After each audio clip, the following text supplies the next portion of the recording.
இன்று உலகிற்கு செல்வோம் என்ற தலைப்பின் கீழ் தேவனுடைய வார்த்தையை படிப்போம்.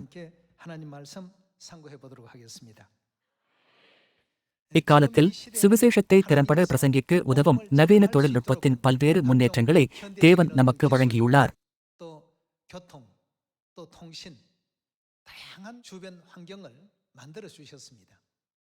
எனவே நம்மால் வெளிநாடுகளுக்கு செல்ல முடியாவிட்டாலும் கூட இன்டர்நெட் போன்ற தளங்கள் மூலம் ஜனங்களுக்கு நமது சபையை அறிமுகப்படுத்த ஏராளமான தொழில்நுட்பங்களை தேவன் நமக்கு வழங்கியிருக்கிறார். தேவன் நமக்கு உதவுகிறார். நேரம் இல்லாதவர்கள் தங்களது வசதிக்கேற்ப இணையத்தின் மூலம் சுவிசேஷத்தை அணுகுவதற்காக எல்லா இடங்களிலும் சுவிசேஷம் பிரசங்கிக்கப்படுவதற்கான எண்ணற்ற சூழல்களை தேவன் உருவாக்கினார்.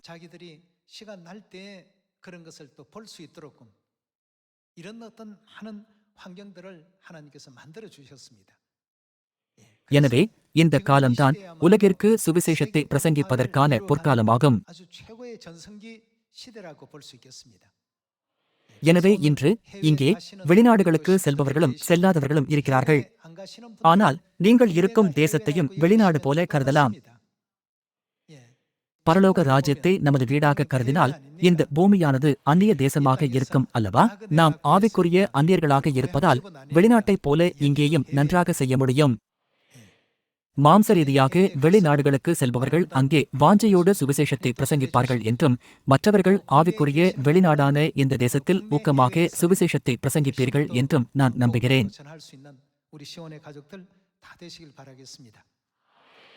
மார்க்கு 16ஆம் அதிகாரத்தை பார்ப்போம்.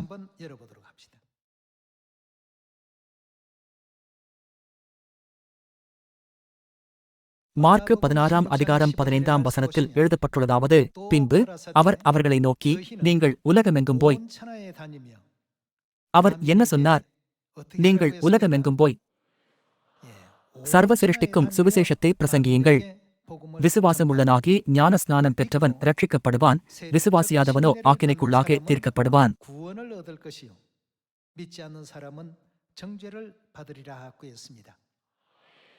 தேவனுடைய இருதயம் இந்த உலகத்தை நோக்கி எவ்வாறு துடிக்கிறது? நாம் இந்த காட்சியை கூர்ந்து கவனிக்க வேண்டும். அனைவருமே சுவிசேஷத்தை பெற்றுக்கொள்ள வேண்டும் என்று தேவன் விரும்புகிறார். மேலும் அனைவரும் சத்தியத்தை அறிய வேண்டும் என்று தேவன் விரும்புகிறார் அல்லவா? எனவேதான் அவர் நம்மை எல்லா ஜனங்களிடமும் செல்லும்படி கட்டளையிட்டார். நீங்கள் புறப்பட்டுப் போய் சகல ஜாதிகளையும் சீஷராக்கி, பிதா குமாரன் பரிசுத்த ஆவியின் நாமத்திலே அவர்களுக்கு ஞானஸ்நானம் கொடுத்து, நான் உங்களுக்கு கட்டளையிட்ட யாவையும் அவர்கள் கைக்கொள்ளும்படி அவர்களுக்கு உபதேசம் பண்ணுங்கள் என்றார். தேவனுடைய இருதயம் எல்லா ஜனங்களும் ரட்சிக்கப்படும் வரை காத்திருந்து உலகை ரட்சிப்பதில் கவனம் செலுத்துகிறது.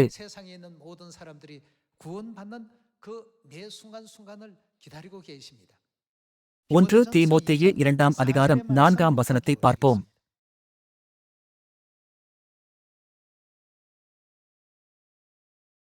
இரண்டாம் அதிகாரம் 4ஆம் வசனம். எல்லா மனுஷரும் தேவன் என்ன விரும்புகிறார்? எல்லா மனுஷரும் ரட்சிக்கப்பட வேண்டும் என்று தேவன் விரும்புகிறார். அப்போஸ்தலர் பவுல் இயேசு கிறிஸ்துவை அறிவதற்கு முன்பு இயேசுவை விசுவாசித்தவர்களை கைது செய்து சிறையில் அடைத்து துன்புறுத்தவும் செய்தார். அதன்பின் அவர் கிறிஸ்துவை அறிந்தபோது என்ன நடந்தது? கடினமான சூழ்நிலைகளிலும் கூட ஒருபோதும் தடுமாறாமல் கிறிஸ்துவை பற்றி பிரசங்கிப்பதில் தன் வாழ்க்கையை அர்ப்பணித்தார் அல்லவா?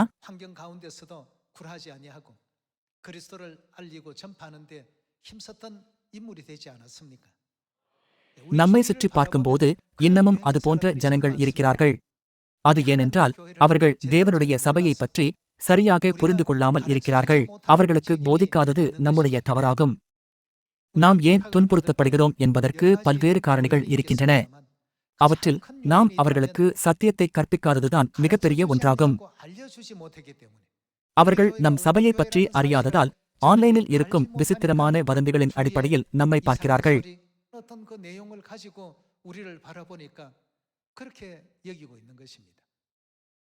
இருப்பினும் சத்தியத்தை புரிந்து கொண்டு தேவனுடைய சபைக்குச் செல்பவர்கள் நம் உறுப்பினர்களை பார்த்து, உலகில் இப்படிப்பட்ட தூதர்கள் இருக்கிறார்களா?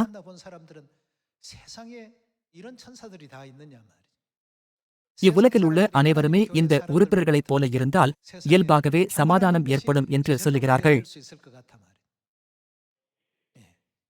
இது போன்ற வார்த்தைகளை கேட்கும் போதெல்லாம் நாம் அவர்களுக்கு பிரசங்கிக்க தவறியதே இதற்கான காரணம் என்று நினைப்பேன். எனவேதான் தேவன் நம்மை சமாரியாவிலும் பூமியின் கடைசி பரியந்தமும் செல்லும்படி கட்டளையிடுகிறார். இப்போது 2ஆம் அதிகாரம் 4ஆம் வசனத்தில் எழுதப்பட்டுள்ளது போல தேவன் எல்லா மனுஷரும் ரட்சிக்கப்படவும். அவர் வேறு எதை விரும்புகிறார்? சத்தியத்தை அறிகிற அறிவை அடையவும் அவர் சித்தமுள்ளவராயிருக்கிறார். ஜனங்கள் சத்தியத்தை அறிந்து கொள்ளும்படிக்கு நாம் அவர்களுக்கு கற்பிக்க வேண்டும் அல்லவா? நாம் முதலில் சத்தியத்தை அறிந்து பெற்றுக்கொண்டதால் பின்பு வருபவர்களுக்கு கற்பிப்பது நமது கடமையாகும். ஜனங்கள் சத்தியத்தை கேட்கும்போது கிட்டத்தட்ட அனைவரும் தேவனிடத்திற்கு திரும்புவார்கள்.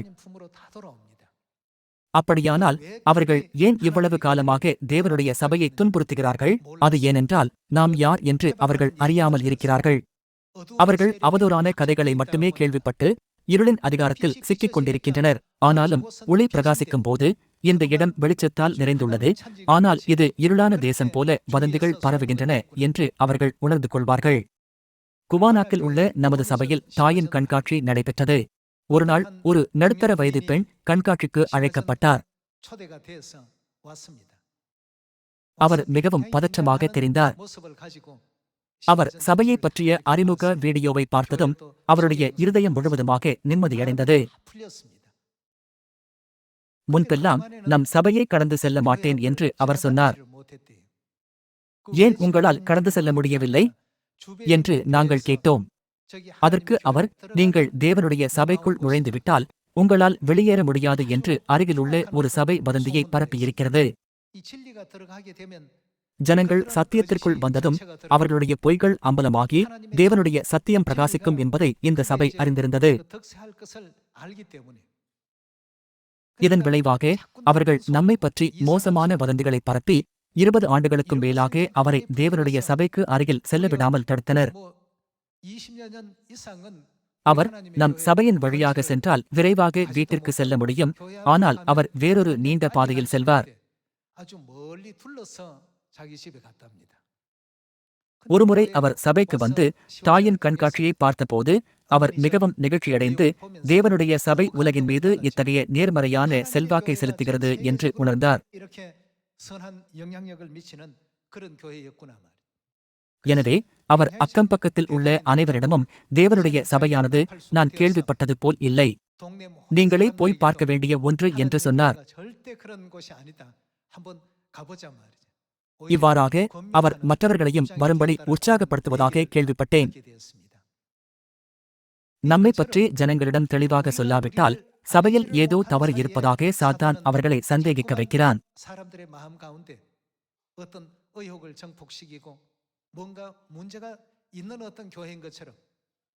ஆரம்பகால சபையிலும் கூட இயேசுவை விசுவாசித்தவர்கள் மனுஷ மாம்சத்தை புசித்து மனுஷ இரத்தத்தை பானம் பண்ணும் விசித்திரமான குழு அல்லது விசித்திரமான சடங்குகளை செய்வதற்காக கல்லறையில் கூடிவரும் குழு என்று முத்திரையிடப்பட்டனர். இவ்வாறாக பரிசுத்தவான்கள் கடுமையாக துன்புறுத்தப்பட்டனர். இன்றும் கூட அது போன்றுதான். எனவே 1 தீமோத்தேயு 2ஆம் அதிகாரம் 4ஆம் வசனத்தில் தேவன் சொன்னது போலவே எல்லா ஜனங்களும் ரட்சிக்கப்பட வேண்டும் என்று தேவன் விரும்புகிறார். நாம் இதை நினைவில் கொள்ள வேண்டும். அனைவருமே சத்தியத்தை அறிய வேண்டும் என்று தேவன் விரும்புகிறார். இந்நாட்களில் தேவனை ஆராதிப்பதற்கான சரியான நாளை உலகம் அறியாமல் இருக்கிறது. அவர்கள் பஸ்காவை ஆசரிக்க வேண்டுமா கூடாதா என்றும் கூட தெரியாமல் இருக்கிறார்கள். தேவன் நம்மை சீயோனில் கூடுங்கள் என்று சொன்னார். ஆனால் அவர்கள் சீயோனுக்கு செல்ல சீயோன் எங்கே இருக்கிறது என்பதை அவர்கள் அறிய வேண்டும் அல்லவா? சீயோன் என்றால் என்னவென்று அவர்களுக்கு தெரியாது. ஏனென்றால் தங்களை சுற்றியுள்ள ஜனங்கள் சொல்வதையே அவர்கள் விசுவாசிக்கிறார்கள்.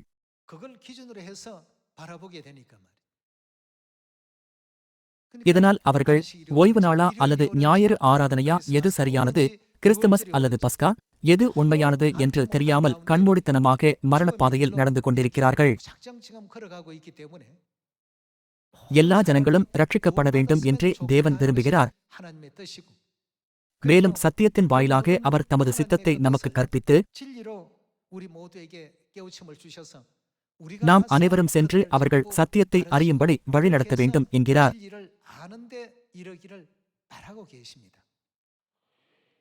வெளிநாட்டு சுவிசேஷத்திற்கு செல்வது மிகவும் உற்சாகமாக இருக்கும். நாம் போவதற்கான காரணம் என்ன? அவர்கள் சத்தியத்தை அறிய நாம் உதவப் போகிறோம் அல்லவா? தேவனுடைய புதிய உடன்படிக்கையான ஜீவனின் சத்தியத்தை அவர்கள் அறிந்து கொள்ள நாம் உதவப் போகிறோம். நாம் தந்தை தாயை பற்றி பிரசங்கிக்கிறோம், புதிய உடன்படிக்கை மற்றும் சீயோனை பற்றி பிரசங்கிக்கிறோம். அதனால்தான் நாம் அவைகளை போதிக்க உலகிற்கு செல்கிறோம் அல்லவா? மார்க்கு 16ஆம் அதிகாரம் மற்றும் மத்தேயு 28ஆம் அதிகாரம் 18ஆம் வசனத்தை பார்க்கும்போது தேவன் நம்மை வெறுமனே இருக்க வேண்டுமென சொல்லவே இல்லை என்பது தெளிவாகிறது. மாறாக அவர் நமக்கு என்ன கட்டளையிட்டார்? அவர் புறப்பட்டு செல்லுங்கள் என்றார். எனவே உள்நாட்டிலோ அல்லது வெளிநாட்டிலோ நாம் புறப்பட்டு சென்றிட வேண்டும். அவர்கள் நம்மிடம் வரும் வரை நாம் வெறுமனே காத்திருக்கக்கூடாது. நாம் தவறாமல் செல்ல வேண்டும். நீங்கள் புறப்பட்டு போய் பிதா, குமாரன், பரிசுத்த ஆவியின் நாமத்திலே அவர்களுக்கு ஞான ஸ்நானம் கொடுத்து, நான் உங்களுக்கு கட்டளையிட்ட யாவையும் அவர்கள் கைக்கொள்ளும்படி அவர்களுக்கு உபதேசம் பண்ணுங்கள் என்று இயேசு சொன்னார். வேறு வார்த்தைகளில் சொன்னால், தேவன் நமக்கு கொடுத்த போதனைகளை நாம் என்ன செய்ய வேண்டும்? எல்லாரும் சத்தியத்தை அறிய வேண்டுமென அவர் விரும்புவதால் நாம் அவர்களுக்கு சத்தியத்தை கற்பிக்க வேண்டும் அல்லவா? சிலுவை என்பது விக்கிரகமா அல்லது சபையின் பரிசுத்தமான பொருளாக இருக்கிறதா? இவ்விரண்டையும் வேறுபடுத்தி பார்க்க முடியாமல் கண்மூடித்தனமாக மற்றவர்களை பின்பற்றுபவர்களுக்கு நாம் சென்று அவர்களின் ஆவிக்குரிய கண்களையும் காதுகளையும் பகுத்தறியும் இருதயங்களையும் திறந்திட வேண்டும். 1 தீமோத்தேயு 2ஆம் அதிகாரத்தில் நாம் இது போன்றுதான் செய்ய வேண்டுமென தேவன் விரும்புகிறார் என்று எழுதப்பட்டுள்ளது. இன்னமும் தந்தையின் நாமத்தையோ பரலோக தாயையோ அறியாத எண்ணற்ற ஜனங்கள் இருக்கிறார்கள்.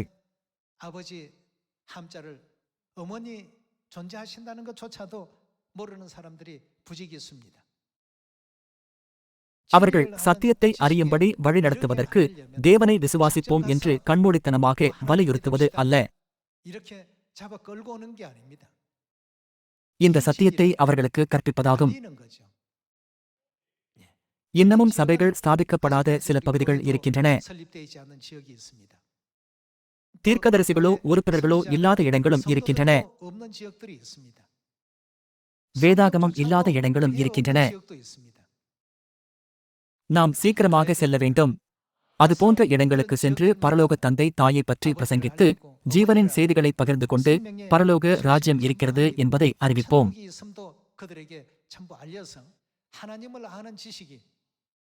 அப்படி செய்வதன் வாயிலாக உலகெங்கிலும் தேவனை பற்றிய அறிவு பொங்கி வழியும். ரோமர் 10ஆம் அதிகாரம் 14ஆம் வசனத்தை பார்ப்போம்.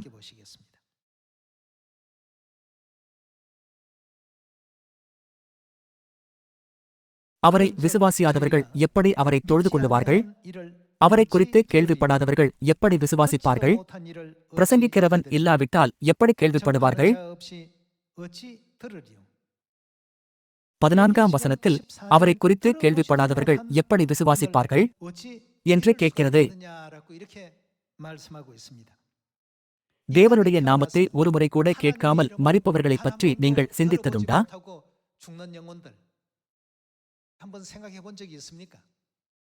அவர்கள் எவ்வளவு துரதிர்ஷ்டவசமாக இருப்பார்கள். அந்த ஆத்துமா இந்த பூமியில் மிகவும் துரதிர்ஷ்டவசமாக இருக்கும். அதனால்தான் தேவன் நம்மை அனுப்புகிறார். நீங்கள் புறப்பட்டுப் போய் சகல ஜாதிகளையும் சீஷராக்கி பிதா குமாரன் பரிசுத்த ஆவியின் நாமத்திலே அவர்களுக்கு ஞானஸ்நானம் கொடுத்து, நான் உங்களுக்கு கட்டளையிட்ட யாவையும் அவர்கள் கைக்கொள்ளும்படி அவர்களுக்கு உபதேசம் பண்ணுங்கள். மேலும் 1 தீமோத்தேயு 2ஆம் அதிகாரம் 4ஆம் அதிகாரத்தில் மனுகுலம் ரட்சிக்கப்படவும் சத்தியத்தை அறியவும் தேவன் விரும்புகிறார் என்று எழுதப்பட்டுள்ளது. சகல மனுகுலமும் சத்தியத்தை அறிய வேண்டுமென தேவன் விரும்புவதால் நாம் அவர்களுக்கு ஓய்வு நாள், பஸ்கா, புதிய உடன்படிக்கை, மெல்கிசேதேக்கின் முறைமை, கிறிஸ்து அன்சாங்ஹோம் மற்றும் புதிய எருசலேம் பரலோக தாயை பற்றிய சத்தியங்களை கற்பிக்க வேண்டும். வேதாகமத்தின் வாயிலாக இதுவே தமது சித்தம் என்பதை தேவன் நமக்கு தெரியப்படுத்துகிறார். வேதாகமத்தை கூட பார்க்காமலும் தேவனுடைய நாமத்தை ஒருமுறை கூட கேட்காமலும் மரிக்கும் ஜனங்கள் எத்தனை பேர்? சில ஜனங்கள் தேவனுடைய வார்த்தையை ஒருவர் கூட பிரசங்கிக்காத நகரத்தில் வாழ்கிறார்கள். இது மிகவும் துரதிர்ஷ்டவசமானது. ஒரு நகரத்தில் தேவனை அறிந்த 10க்கும் குறைவான ஜனங்கள் இருந்தும் நாம் அந்த நகரத்தில் முழுமையாக சுவிசேஷத்தை பிரசங்கிக்கவில்லை என்றால் அது ஏற்றுக்கொள்ள முடியாத ஒன்று அல்லவா? நாம் அவர்களை தனியாக விடக்கூடாது. நாம் அவர்களுக்கு அறிவிக்க வேண்டும். நீங்கள் இந்த தேசத்தில் இருந்தாலும் சரி, வெளிநாடுகளுக்கு சென்றாலும் சரி, நீங்கள் எங்கிருந்தாலும் தேவன் நமக்கு கொடுத்த சத்தியத்தை பகிர்ந்து கொள்வீர்கள் என்று நம்புகிறேன்.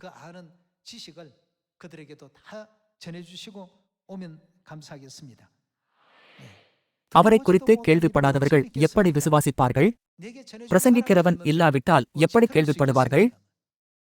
ரோமர் 10ஆம் அதிகாரம் 14ஆம் வசனத்தில் கொடுக்கப்பட்டுள்ள வார்த்தைகள் இக்காலத்தில் நாம் செய்ய வேண்டியவைகளைப் பற்றி தேவன் நம்மை விழித்தெழ செய்யும் ஒரு முக்கியமான போதனையாகும். ரோமர் 1ஆம் அதிகாரம் 16ஆம் வசனத்தை பார்ப்போம்.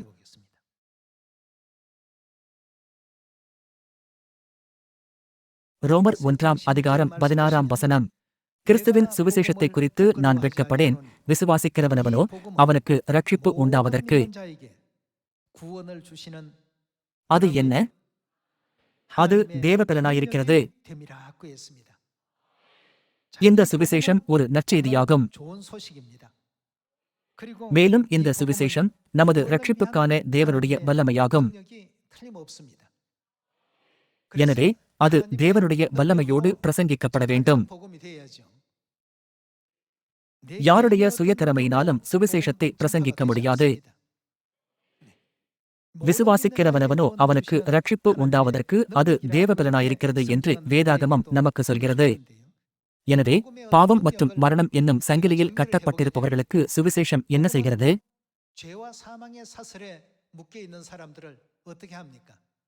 அந்த சங்கிலிகளை உடைத்து அவர்களை விடுதலையாக்கும் வல்லமை அதற்கு இருக்கிறது. இந்த சுவிசேஷத்தின் வாயிலாக குடும்பங்கள், தனிநபர்கள், தேசங்கள் மற்றும் நாடுகளும் கூட மாற்றத்தை பெறுகின்றன.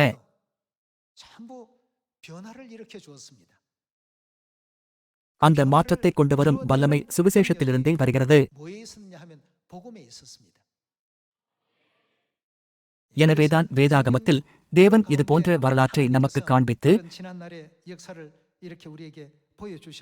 இந்த வல்லமையான சுவிசேஷத்தை நம்மிடம் ஒப்புவித்து, நீங்கள் புறப்பட்டுப் போய் சகல ஜாதிகளையும் சீஷராக்கி பிதா குமாரன் பரிசுத்த ஆவியின் நாமத்திலே அவர்களுக்கு ஞானஸ்நானம் கொடுத்து, நான் உங்களுக்கு கட்டளையிட்ட யாவையும் அவர்கள் கைக்கொள்ளும்படி அவர்களுக்கு உபதேசம் பண்ணுங்கள் என்றார். இந்த சுவிசேஷத்தை போதித்து பிரசங்கிப்பதன் வாயிலாக தனிநபர்கள், குடும்பங்கள், சமுதாயங்கள் மற்றும் தேசங்களும் கூட மாற்றத்தை பெற முடியும். இந்த அற்புதமான வல்லமையை தேவன் சுவிசேஷத்தின் வாயிலாக ஒழுங்குபடுத்துகிறார்.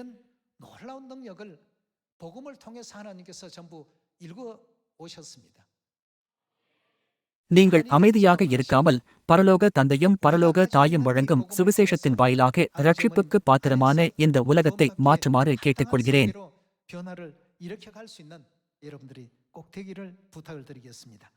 மத்தேயு 28ஆம் அதிகாரத்தை பார்ப்போம். இந்த மாற்றத்தின் பணியிலே தேவன் நம்மை இந்த உலகத்திற்கு அனுப்பியது மட்டுமல்லாமல் நமக்கு உதவுவதாகவும் வாக்குத்தத்தம் செய்துள்ளார். மத்தேயு 28ஆம் அதிகாரம் 18ஆம் வசனத்தை பார்ப்போம்.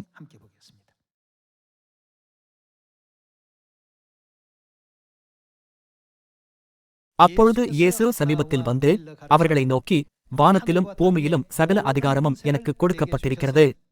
ஆகையால் நீங்கள் புறப்பட்டுப் போய் சகல ஜாதிகளையும் சீஷராக்கி பிதா குமாரன் பரிசுத்த ஆவியின் நாமத்திலே அவர்களுக்கு ஞானஸ்நானம் கொடுத்து நான் உங்களுக்கு கட்டளையிட்ட யாவையும் அவர்கள் கைக்கொள்ளும்படி அவர்களுக்கு உபதேசம் பண்ணுங்கள்.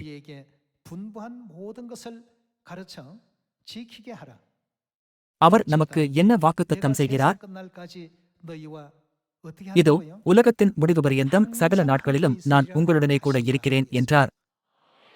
இந்த சுவிசேஷ பயணத்தில் நாம் ஒருபோதும் தனியாக இல்லை என்பதற்கான காரணம் தேவன் எப்போதும் நம்மோடு இருக்கிறார். இதை நாம் தனியாக செய்வது போல உணரலாம், ஆனால் தேவன் எப்போதும் நம் பக்கத்தில் இருக்கிறார். எம்மாவுக்கு செல்லும் வழியில் அவர் 2 சீஷர்களோடு நடந்ததைப் போலவே அவர் எப்போதும் நம்மோடு இருந்து நமக்கு உதவி சாத்தியமற்றதை சாத்தியமாக்குகிறார் மற்றும் நமக்காக ஒரு பாதையை உருவாக்குகிறார்.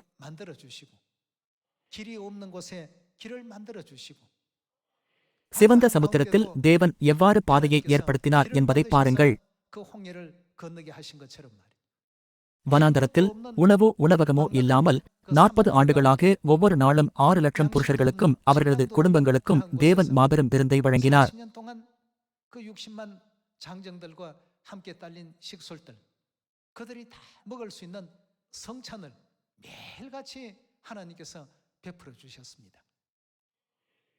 இதை நாம் பார்க்கும்போது தந்தையும் தாயும் எப்போதும் நம்மோடு இருப்பதினாலும் இன்று நமக்கு நம்முடைய சபை இருப்பதினாலும் சுவிசேஷமானது சமாரியாவிலும் பூமியின் கடைசி பரியந்தமும் பிரசங்கிக்கப்படுகிறதனால் நாம் ஆழமாக புரிதலை கொண்டிருக்கிறோம். வெளிநாட்டு சுவிசேஷத்திற்கு சென்றிருந்தவர்கள் அறிவார்கள்.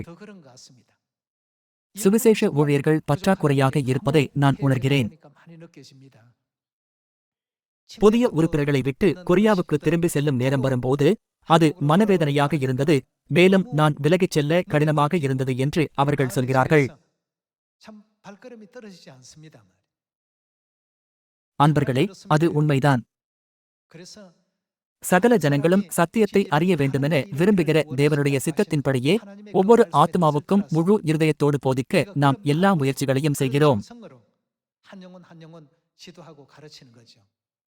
மத்தேயு 28ஆம் அதிகாரத்தில் தேவன் நம்மை தனியாக விட்டுவிடாமல், இதோ உலகத்தின் முடிவு பரியந்தம் சகல நாட்களிலும் நான் உங்களுடனே கூட இருக்கிறேன் என்றார். இராணுவத்திலும் சமுதாயம் முழுவதிலும் உள்நாட்டிலும் வெளிநாட்டிலும் தேவன் எப்போதும் நம்மோடு இருக்கிறார். நாம் எங்கிருந்தாலும் சரி, தேவன் எப்போதும் நம்மோடு இருக்கிறார். அவர் எப்போதும் பாவிகளுக்கு மனந்திரும்ப உதவுகிறார்.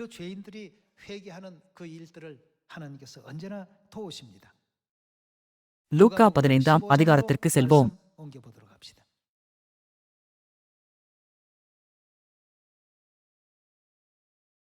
லூக்கா 15ஆம் அதிகாரம் 7ஆம் வசனத்தை பார்ப்போம். அதுபோல மனந்திரும்ப அவசியமில்லாத 99 நீதிமான்களை குறித்து சந்தோஷம் உண்டாகிறதை பார்க்கிலும் அவர் என்ன செய்கிறார்? மனந்திரும்புகிற ஒரே பாவி நிமித்தம் பரலோகத்தில் மிகுந்த சந்தோஷம் உண்டாயிருக்கும் என்று உங்களுக்கு சொல்லுகிறேன். அதிக சந்தோஷம் இருக்கும் என்று சொல்லப்பட்டுள்ளது அல்லவா? 99 நீதிமான்களை பார்க்கிலும் மனந்திரும்புகிற ஒரே பாவி நிமித்தம் பரலோகத்தில் மிகுந்த சந்தோஷம் உண்டாயிருக்கிறது என்று தேவன் தம் இருதயத்தை வெளிப்படுத்தினார்.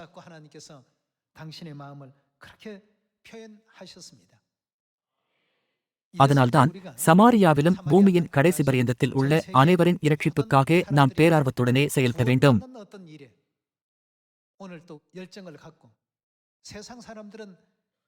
ஜனங்கள் தங்களுக்கு பயனளிக்காத காரியங்களை செய்ய விரும்புவதில்லை.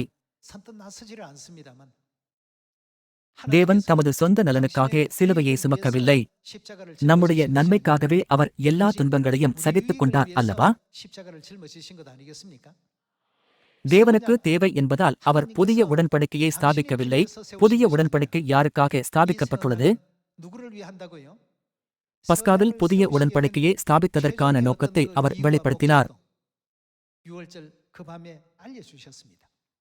உங்களுக்காக சிந்தப்படுகிறது என்று இயேசு சொன்னார். தேவனுடைய மாபெரும் அன்பை சமாரியாவிலும் பூமியின் கடைசி பரியந்தமும் பிரகாசிக்க நாம் சகல ஜனங்களுக்கும் சத்தியத்தை போதிக்க வேண்டும்.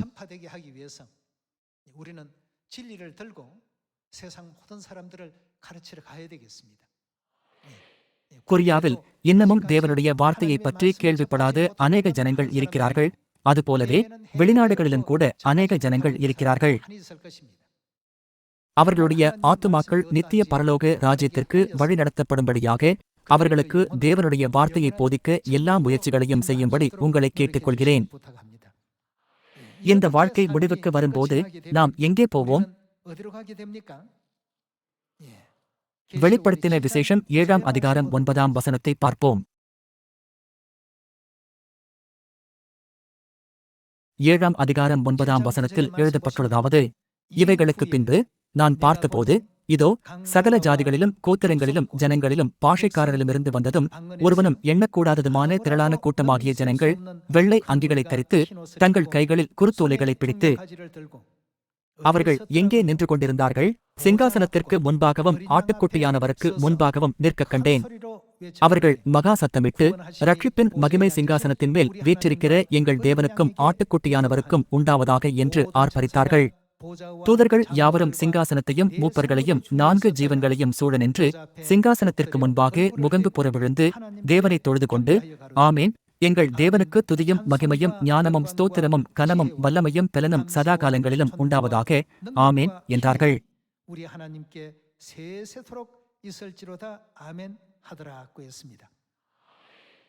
இங்கே தேவனுக்கு முன்பாக யார் நிற்பார்கள்? ஒருவரும் எண்ணக்கூடாததுமான திரளான ஜனங்கள் தேவனுடைய சிங்காசனத்திற்கு முன்பாக நிற்கிறார்கள். எண்ணற்ற ஆத்துமாக்கள் மனந்திரும்பி தேவனிடம் திரும்பினர். இது தேவனுடைய சிங்காசனத்திற்கு முன்பாக நாம் துதிகளை செலுத்தும் மகிமையான நேரமாக இருக்கும். நிச்சயமாக அந்த நாள் வரும்.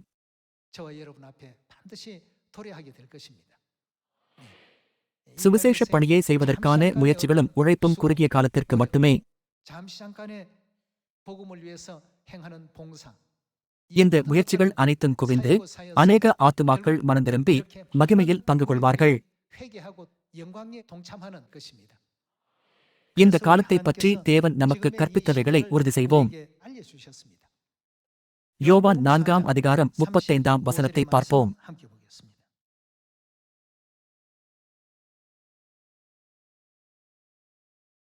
அறுப்பு காலம் வருகிறதற்கு இன்னும் 4 மாதம் செல்லும் என்று நீங்கள் சொல்லுகிறதில்லையா? இதோ, ஏற்கனவே என்ன நடந்துவிட்டது? வயல் நிலங்கள் இப்பொழுதே அறுப்புக்கு விளைந்திருக்கிறதென்று உங்கள் கண்களை ஏறெடுத்துப் பாருங்கள் என்று நான் உங்களுக்கு சொல்லுகிறேன். 36ஆம் வசனத்தை பார்ப்போம். விதைக்கிறவனும் அரிக்கிறவனுமாகிய இருவரும் ஒருமித்து சந்தோஷப்படத்தக்கதாக அரிக்கிறவன் கூலியை வாங்கி நித்திய ஜீவனுக்காக பலனை சேர்த்துக் கொள்ளுகிறான். விதைக்கிறவன் ஒருவன், அரிக்கிறவன் ஒருவன் என்கிற மெய்யான வழக்கச்சொல் இதனாலே விளங்குகிறது. நீங்கள் பிரயாசப்பட்டு பயிரிடாததை அறுக்க நான் உங்களை அனுப்பினேன். மற்றவர்கள் பிரயாசப்பட்டார்கள், அவர்களுடைய பிரயாசத்தின் பலனை நீங்கள் பெற்றீர்கள் என்றார்.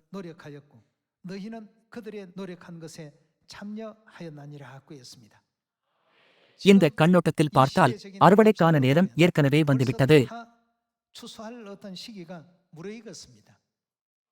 இந்த தருணத்தில்தான் நாம் அறுவடை செய்ய வேண்டும் என்பதால் இதுவரை விதைத்தவற்றில் அனைத்து கனிகளையும் இந்த வருடம் சேகரிக்க முடியும் என்று நம்புகிறேன்.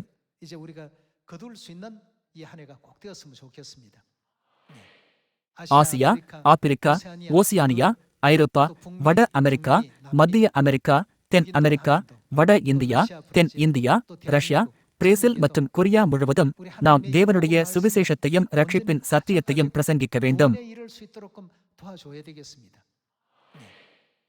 சியோனின் பிள்ளைகள் அனைவரும் மறுரூபமாகி நாம் தேவனோடு பரலோக ராஜ்யத்தில் நித்திய ஜீவனையும் ஆசீர்வாதங்களையும் அனுபவித்து மகிழ்வோம் என்று விசுவாசித்து சுவிசேஷத்தை விடாமுயற்சியுடன் பிரசங்கிப்போம் என்று நம்புகிறேன்.